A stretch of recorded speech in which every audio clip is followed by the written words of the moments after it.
আসসালামু আলাইকুম আরহামতুল্লাহ।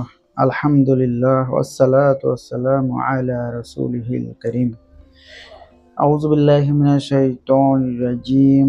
বিসমিল্লাহির রহমানির রহিম। কিয়ামতের যে 10টি বড় আলামত আছে, আজ আমরা 7 নম্বর আলামত সম্পর্কে জানব। তো চলুন তাহলে শুরু করি। কিয়ামতের বড় 10টি আলামতের 7 নম্বর আলামতটি হচ্ছে পশ্চিম আকাশে সূর্যোদয় হবে। বর্তমানে প্রতিদিন সূর্য পূর্ব দিক থেকে উদিত হচ্ছে। আখেরি জামানায় কিয়ামতের সন্নিকটবর্তী সময়ে এই অবস্থার পরিবর্তন হয়ে পশ্চিম আকাশে সূর্যোদয় ঘটবে। এটি হবে কিয়ামতের অন্যতম নিকটবর্তী সময়ের। পশ্চিম আকাশে সূর্য ওঠার পর তওবার দরজা বন্ধ হয়ে যাবে। কুরআন ও সহিহ হাদিসের মাধ্যমে এই বিষয়টি প্রমাণিত।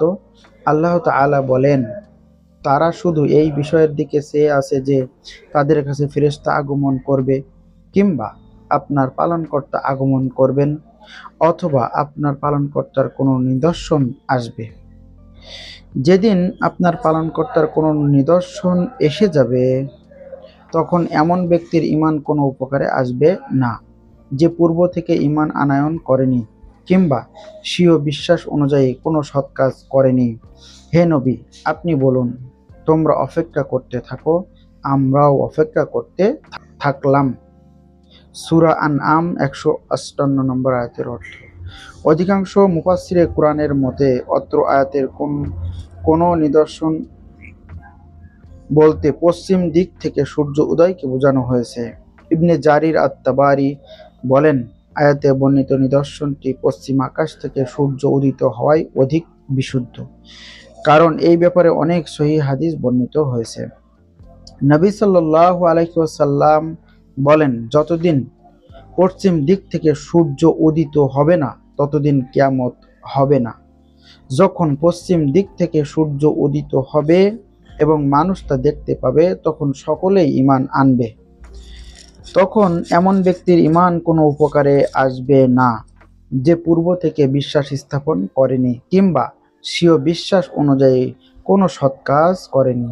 নবী সাল্লাল্লাহু আলাইহি ওয়াসাল্লাম আরও বলেন, নিশ্চয় আল্লাহ তাআলা দিনের বেলায় অপরাধীদের তওবা কবুল করার জন্য সারা রাত স্বীয় হাত প্রসারিত করে রাখেন, এবং রাতের বেলায় অপরাধীদের তওবা কবুল করার জন্য সারা দিন তার হাত প্রসারিত করে রাখেন।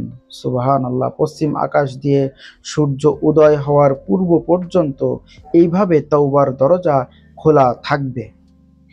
পশ্চিম আকাশে সূর্য ওঠার পর তওবার দরজা বন্ধ হয়ে যাবে কি? আল্লাহ তাআলা অত্যন্ত পরম দয়াময় ও ক্ষমাশীল। বান্দা গুনাহ করে যখন তার কাছে ক্ষমা চায়, তখন তিনি খুশি হন এবং বান্দার গুনাহ ক্ষমা করে দেন। পশ্চিম আকাশে সূর্য ওঠার পূর্ব পর্যন্ত তিনি বান্দার তওবা কবুল করতে থাকবেন, কিন্তু যখন পশ্চিম আকাশে সূর্য উঠে যাবে, তখন কারো ঈমান গ্রহণযোগ্য হবে না এবং ফাসিক ও গুনাহগারের তওবাও কবুল হবে না। কারণ পশ্চিম আকাশে সূর্য উদিত হওয়া একটি বিরাট নিদর্শন, যা সে সময়কার প্রতিটি জীবিত ব্যক্তি দেখতে পাবে, এবং প্রত্যেক কাফের কিয়ামতের দিবসের প্রতি বিশ্বাস স্থাপন করবে। অথচ ইতিপূর্বে তারা অস্বীকার করত। মরণ উপস্থিত হওয়ার পর পাপী মুমিন ব্যক্তির মতোই হবে তাদের অবস্থা। মরণ উপস্থিত হওয়ার পর গুনাহগার বান্দার তওবা যেমন কবুল হয় না, ঠিক তেমনিভাবে পশ্চিম আকাশে সূর্য ওঠার পর কাফেরদের ঈমান ও গুনাহগারের তওবা কবুল হবে না। আল্লাহ তাআলা বলেন, তারা যখন আমার শাস্তি প্রত্যাখ্য করল, তখন বলল, আমরা এক আল্লাহর প্রতি বিশ্বাস স্থাপন করলাম এবং যাদেরকে আল্লাহর সাথে শরীক করতাম তাদেরকে পরিহার করলাম। অতঃপর তাদের এই ঈমান কোনো উপকারে আসলো না যখন তারা শাস্তি প্রত্যাখ্য করল। আল্লাহ তাআলা এই নীতি পূর্ব থেকে তার বান্দাদের মধ্যে প্রচলিত রয়েছে, সেখানে কাফেররা ক্ষতিগ্রস্ত হয়। সূরা গাফির এর আয়াতের অর্থ, ইমাম কুরতুবী পূর্ববর্তী জামানার আলেমদের থেকে বর্ণনা করে বলেন, পশ্চিম আকাশে সূর্য ওঠার পর ঈমান ও তওবা কবুল না হওয়ার কারণ এই যে তখন অন্তরে ভয় ঢুকে যাবে, পাপ কাজ করার আশা আকাঙ্ক্ষা মিটে যাবে এবং শরীরের শক্তি শেষ হয়ে যাবে।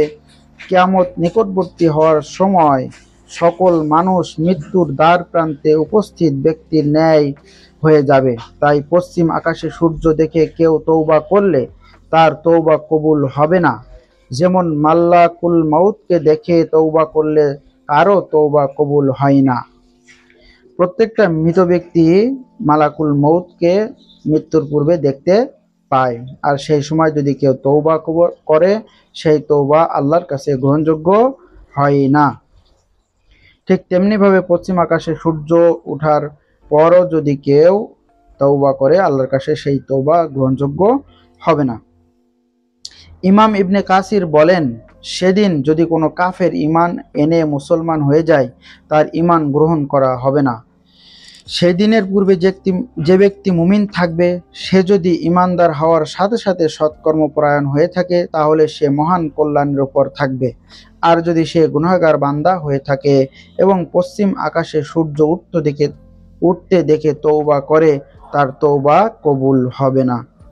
আসুন এই ভিডিও থেকে আমরা যে শিক্ষাটা পেলাম, এই আলোচনার থেকে, সেই শিক্ষাটা হচ্ছে অন্তিমকাল আসার আগে, পশ্চিম আকাশে সূর্য উদিত হওয়ার পূর্বে, মৃত্যু আসার আগে অবশ্যই আমরা ঈমান গ্রহণ করব এবং সেই মতো নিজেদের জীবনকে পরিচালনা করার চেষ্টা করব, সৎ কর্ম পরায়ণ হওয়ার চেষ্টা করব ইনশাল্লাহ। এই আশাবাদ ব্যক্ত করে সকলের শুভকামনায় আজকের মতো বিদায়। আল্লাহ হাফেজ। আসসালামু আলাইকুম ওয়া রাহমাতুল্লাহ।